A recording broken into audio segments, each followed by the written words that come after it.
Всем привет! Сегодня я к вам с необычными рецептами. 5 рецептов, как я лечилась от очень модной болезни, короновали меня. И вот как за несколько дней буквально выйти из этого и стать здоровым. Немножко вот еще говорю в нос, но все это поправимо. Обычный вирус, ОРВИ, ничего страшного.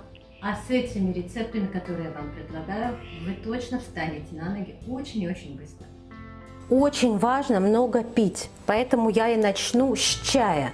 Вот этот чай можно пить вот каждые 2 часа. Вообще вот насколько можете больше пить его, настолько и пейте. Достаточно крепкую заварку наливаю, кипяток, дольку вот такую вот лимона выжимаю, я именно выжимаю, не бросаю дольку, потому что от дольки не сильно выходит много сока лимонного, а именно выжимаю вот все, что можно из этого кусочка. Треть чайной ложечки имбиря.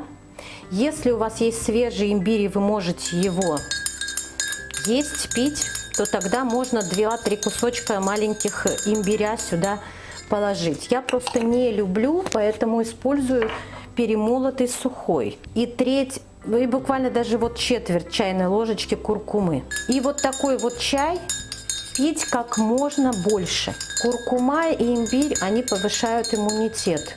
Ну и плюс горячая жидкость выводит вирусы. Ничего так хорошо не помогает, как черная редька от кашля. Ни один сироп, с детьми перепробовала очень много сиропов. И вот сразу же даже не развернула. Вот так вот я ее храню в бумажных полотенцах в холодильнике. Не моя, мыть нельзя.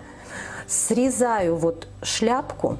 Здесь вот у меня корешки небольшие, но нужно его немножко, вот он здесь сухой, нужно его подрезать.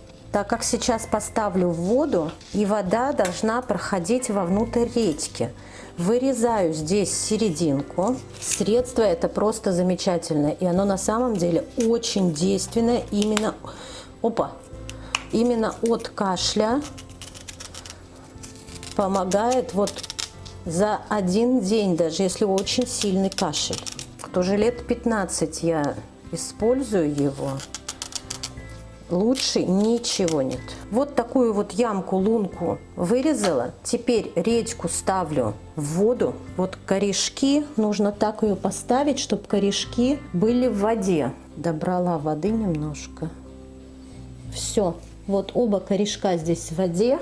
Кладу 1 чайную ложку меда. Накрываю вот этой вот крышечкой и жду. Часа через 3 начнет выделяться вот сок от редьки, смешиваться с медом. И вот этот вот сок нужно выпивать. Потом опять кладу сюда же мед. И вот так вот она у меня стоит. Одной редьки хватает на 3 дня. В течение новый сок появляется всегда по-разному, зависит от сочности редьки. От 3 часов вот до 6 часов накапливается полная вот эта вот лунка сока. Если черная редька это именно от кашля, то если больно глотать, именно вирус в горле, яблочный уксус.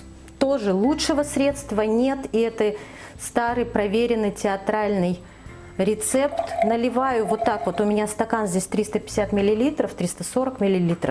Наливаю примерно вот в бокал где-то сантиметр яблочного уксуса наливаете и дальше теплой воды. Чтобы воду даже не кипятить, можно набрать холодную, в микроволновке чуть-чуть подогреть. Вода не должна быть горячая, но и не холодная. И вот этим вот средством полоскать. Этот стакан на 2 захода. То есть прополоскали половину стакана, вторую половину стакана на 2-й раз. Я вам обещаю, 5-6 полосканий, 5-6 подходов у вас горло пройдет. 100%. Попробуйте. Еще один старый театральный рецепт. Это молоко от кашля, от сухого кашля. Очень хорошо помогает. Молоко должно быть горячее. На кончике ножа соду кладу. Небольшой кусочек сливочного масла для размягчения связок и горла. И чайную ложку с горкой меда. Все размешиваю, и пить нужно маленькими глоточками, именно вот прям кипяток в горячем состоянии. Пару-тройку раз в день вот это вот выпивать. Очень хорошо помогает. То есть вот от кашля, от горла полоскание яблочный уксус, горячее молоко и черная редька. Все вот эти рецепты у меня опробованы уже годами, уже десятилетиями, можно сказать. Еще один напиток, который вот начинаете заболевать, обычно это происходит вечером. Выпиваете этот бокал и ложитесь спать. На утро вы огурцом. Вот в бокал наливаю бренди или коньяк, ну, примерно 5 миллиметров, вот так вот. Не сильно много, но и не сказать, что вот прям один глоток. Так, хороших несколько глотков. Выжимаю туда лимон, причем где-то вот четверть лимона. Но я вот прям несколько вот кусочков таких вот всегда выжимаю. Наливаю кипяток до конца и 2 хороших чайных или 1 столовую ложку меда. Перемешиваю, чтобы мед растворился, и пью маленькими глоточками. Маленькими глоточками в горячем вот состоянии и идем спать. Все, на утро ни температуры, ничего. Это вот особенно хорошо, когда ловишь вирус, что он только начинается, только заболевать начинаешь, поднимает просто вот реально с одной вот такой вот кружки. Все, вот такими вот 5 напитками, 5 рецептами хотела с вами поделиться. Если вы заболели, вас короновали, у страха глаза велики, ничего страшного, обычный вирус, лечитесь, выздоравливаете. И все эти 5 рецептов абсолютно рабочие, абсолютно действенные. Ну и, конечно, делитесь этим роликом, этими рецептами с друзьями. Возможно, вы кому-то поможете. Подписывайтесь на мой канал. Не забудьте поставить колокольчик, чтобы не пропустить новые блюда. За лайки вам, конечно, всегда спасибо.